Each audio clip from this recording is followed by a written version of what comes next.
Alright, so I hate reaction content.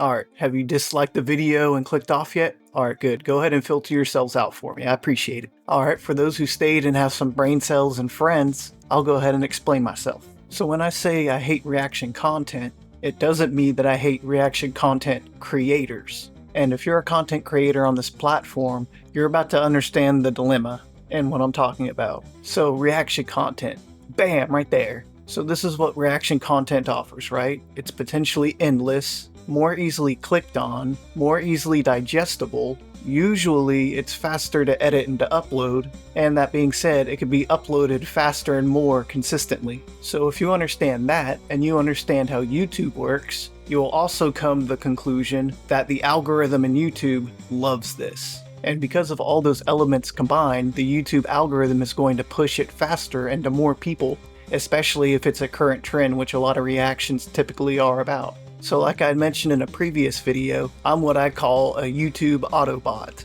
and I'm part of the problem plaguing YouTube right now. I'll take forever to find a video just to watch it or play it in the background, not even really paying attention to it, and I just let YouTube algorithm take over and just start auto-playing everything. But I say all of that in order to help emphasize my point, right? Is that if you're a watcher, it doesn't really affect you too much, right? But if you're a creator, especially a small to medium-sized creator, you understand why this is absolutely frustrating. Because people complain all the time about there being too much reaction content, or that's all that people do. But if you actually know a lot of these creators, it sucks and is really sad too, because they actually want to do their own original content, because there are a lot of things I'm sure they'd like to do content on, right? Like they have their own activities, their own hobbies with concepts and ideas that they want to try out, as well as practicing how to edit and translate whatever it is they're wanting to make content about and honing it in a way that suits them in order to make it as entertaining as possible to their potential audience, right? But statistically, how do they know if what they're working on is genuinely interesting if it doesn't get pushed into the algorithm at all? But because reaction content meets all the algorithm's demands, right, it ends up getting pushed to such a large scale that when you compare your reaction content to your normal content, you can't make a fair, reasonable comparison number-wise a lot of the time. Like, it's simple math, right? And just for a simple descriptive metric, we're going to use impressions, because that means they're at least pushing it in front of people's eyeballs, right? Click rate,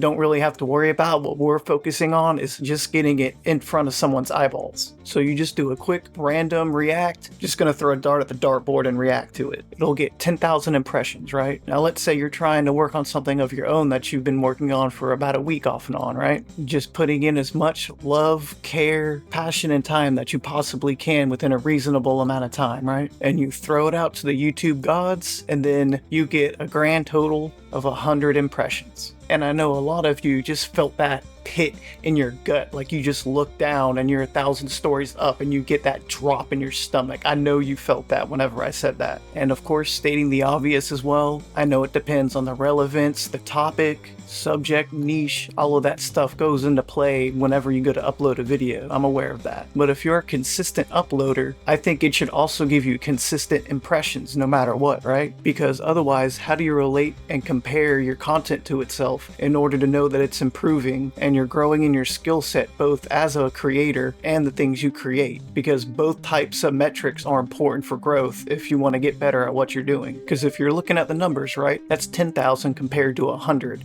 That's literally 100 times more impressions just because you did reaction content. Like 10,000 impressions is a reasonable metric, because at that point someone's going to accidentally click on it or just let it keep playing in the background or something, right? You at least know you're guaranteed to have at least a couple of views, right? Because like I said, even if they don't click on it, that's not what's important. The importance is the amount of times it's being shown or attempted to be shown. But 100 impressions? 100. Like, don't get me wrong, 100 is 100, you know, keeping it 100. But what do they actually expect you to accomplish with just 100 impressions, right? Because reasonably, think about it. How many times have you seen something that looks kind of interesting, but you just slide past it? You know, you could be in the middle of your own rabbit hole, you know, and it just pops up and you're just like, oh, what are you doing interrupting what I'm doing? And that's if the algorithm is doing an honest job and even attempting to get you to an audience that actually does like you, which, as good as it seems to work, you think it would. So now it should be blatantly obvious why you see so much reaction content in the platform. Like, how else are you supposed to hit a wider audience, right? You put out a reaction, hope to God someone watches it, they like it, they remember to sub to you, and then you cross your fingers and nutsack hoping to God one of them will check out your actual original content. So if you internet Karens are complaining about all the reaction content on here and are constantly complaining about the people making reaction content, it's like, oh well, it gets recommended, plain and simple, and people watch it, plain and simple. In one of my previous videos about YouTube, I suggested a filtering system, and you could just completely filter out reacts if you wanted to. Just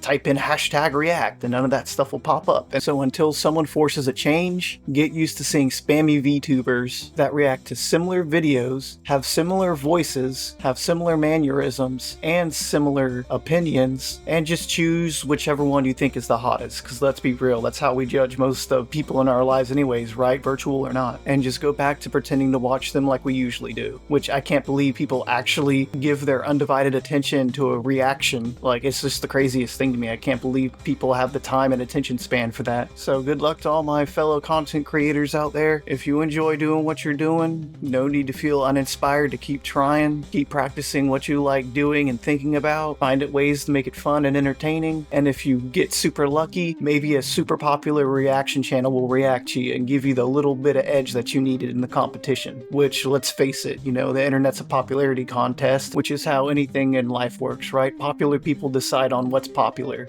and everyone else just follows the popular people because they're popular. You just have to hope a bigger person reacts to you and gives you the eyes that you need, and hopefully deserve, right? But I hope you enjoyed my rant, and I hope everyone has a good day. Thanks for watching.